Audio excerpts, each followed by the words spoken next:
Hospitalization. You're planning to use that as an excuse to slack off on housework even more. Slack off? I didn't mean to. If you keep shirking your chores, divorce is next. My husband spoke these words casually, unfazed by my upcoming hospital stay. He seems to think he can intimidate me with the threat of divorce, believing that dangling the possibility will make me more obedient. What an insult. Being a housewife doesn't mean I'll let myself be pushed around. I'm definitely going to divorce him and escape from this hell. I'm Sandy Davis, 28 years old. A year ago, I married Kenny, a colleague from work. Although we were in different departments, our frequent interactions led to a relationship. After a smooth courtship, we got married. I left my job and embraced life as a full-time housewife. Before we tied the knot, Kenny had said to me, "Sandy, after we get married, I'd like you to be a full-time housewife." Really? But I actually like my job. My mom was always a stay-at-home mom, and I think it's best for women to manage the home. Because of her, my dad could focus on his work without any stress. Is that so? Are you sure? I'm not exactly an expert in housework. That's all right. All I ask is that you manage the house without overburdening yourself. I'll handle the earning. All right, Kenny, if that's what you want, I'll give being a housewife a try. So, I left my job and embraced my new role as a housewife. Navigating the unfamiliar chores was tough, but I was living the life I had dreamed of with Kenny, whom I loved deeply. After losing my parents a few years ago, Kenny was my only family, and I was determined to cherish our life together.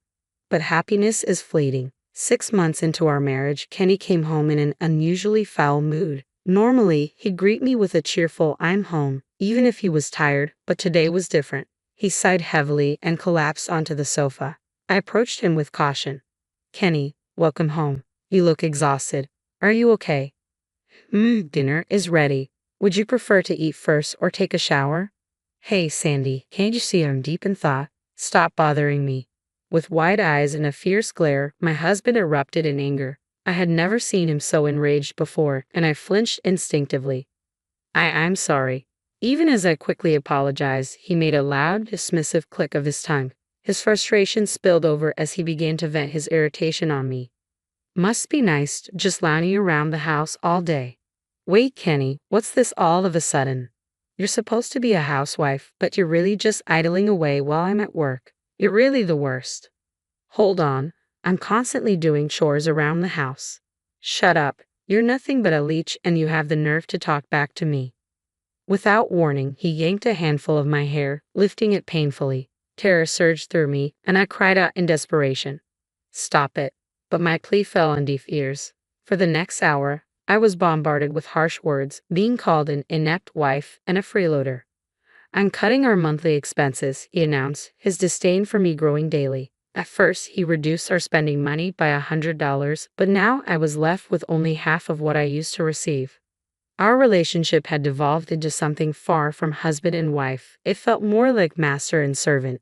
And this was just a year into our marriage. A year might seem short, but for me, it was a year of torment.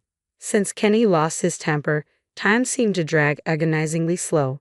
Each night, I faced his reprimands and blame for every minor infraction. Despite everything, I stayed with Kenny because I couldn't bring myself to truly dislike him. I clung to the hope that one day he would return to the man I once knew. Then, one day, something unexpected happened. As I was cleaning the house, my cell phone rang. I glanced at the screen and saw a name I hadn't seen in ages. Lori, a former coworker.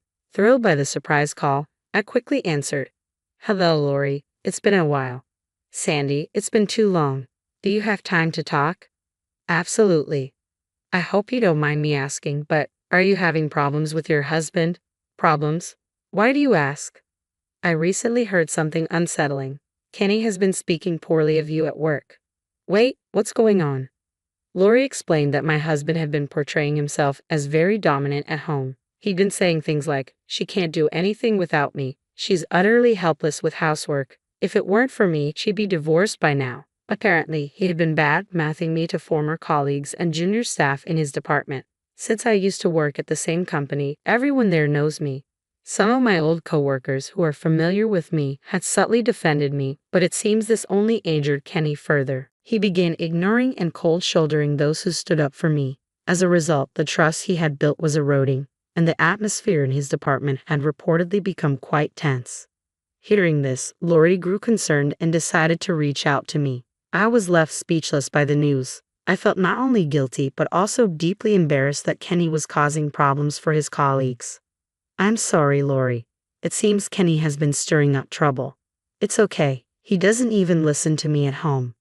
"I understand, but it's important to address this before it gets worse for both your sake and Kenny's." "You're right. Thanks, Lori. I'll make sure to talk to him tonight." "Try to, and remember, if you need to talk, I'm always here." After thanking Lori and ending the call, I returned to my cleaning, resolute to have a serious conversation with Kenny when he got home. I waited anxiously for his return. Several hours later, Kenny walked through the door as usual, heading straight for the fridge to grab a beer. Lately, he had stopped saying, "I'm home," or sharing details about his day. After finishing his meal, he would often start lecturing me, so I decided to bring up the topic before he could even take a sip of his beer. "Hey Kenny, how's work been lately?" "Ha! Why the sudden question? I'm not so incompetent that you need to worry about me." "It's not about work. I actually heard something today. It seems you've been talking about me behind my back at the office." "Talking behind my back? What are you talking about?" "Don't play dumb." I stared at him, making it clear that I wasn't buying his act. I confronted him directly, catching him off guard. "What's your goal here? It's not just at home. You're bad-mouthing me at work too. What's the point of creating a toxic atmosphere in your department?" "Huh? What are you talking about?" "Do you realize that everyone is suffering because of you, Kenny? Why can't you see that? If you want to criticize me to my face, go ahead, but don't drag your colleagues into this mess." As soon as I finished speaking, a sharp slap echoed through the room. A dull, spreading pain on my left cheek made me realize my husband had just hit me. "Why did you do that?" "Why? It's because you keep talking back." "Talking back? I was just trying to express my concern for you, Kenny." "Be quiet. You have no right to boss me around. Understand this. You're only here because of me. If you get that, then stay silent and manage the house." His words were harsh and delivered with a cold, commanding tone. I was left speechless, overwhelmed by fear that paralyzed me. Despite my instinct to respond, my body refused to move. Afterward, Kenny resumed drinking his beer as if nothing had happened. He laughed while watching TV and ordered me to bring him snacks. In the end, no matter how much I worried about him or tried to communicate my concerns, it seemed futile. No matter what I said or did, I couldn't get my husband to understand. His treatment of me continued to deteriorate day by day. My heart and body were both suffering. One day, while on my way to the grocery store, I was suddenly overcome with severe nausea. My vision blurred, and an intense dizziness struck me so violently that I couldn't stay on my feet. When I came to, I found myself in a hospital bed. The doctor, seeing me awake, explained my condition with gentle concern. "You collapsed on the street. You're suffering from malnutrition, and the stress has caused you to develop a stomach ulcer." Hospitalization. But I'm a stay-at-home wife, and the household chores. "What are you talking about? If you keep going like this, you'll end up completely worn out." "I understand, but..." It was already past 7 p.m., so I decided to contact my husband to bring me some clothes. As I pulled out my phone, I was surprised to find a flood of messages that had arrived within the past hour. "Where are you? Get home immediately. You're such a drain on my finances, neglecting your chores." He must have returned from work, found everything undone, and lost his temper. Summoning my courage, I called him. After a few rings, he answered. "Where the hell have you been? What are you doing?" he shouted as soon as he picked up. Taking a deep breath, I calmly explained the situation. "The doctor said I need to be hospitalized for about a week." "So, hospitalization, huh? Are you planning to use that as an excuse to slack off even more?" "I'm not slacking off. It's just... you're already neglecting your chores. Next, it'll be divorce." "What, are you afraid of being alone if we split up? You don't have any relatives, do you? If I leave, you'll be completely on your own." Instead of showing any concern for my hospitalization, he was threatening divorce to force me to come home. At that moment, a rage I had never experienced before reached its peak. Enough, I've had enough. I realized that I could never be happy living with this man. It was better too. As I sorted through my thoughts, my husband, lost in his own arrogance, began taunting me over the phone. "Hey, are you even listening? You'd be in trouble if we divorced, wouldn't you?" "Fine." "What? What did you just say?" I said fine, let's get a divorce. No, no, you must be kidding.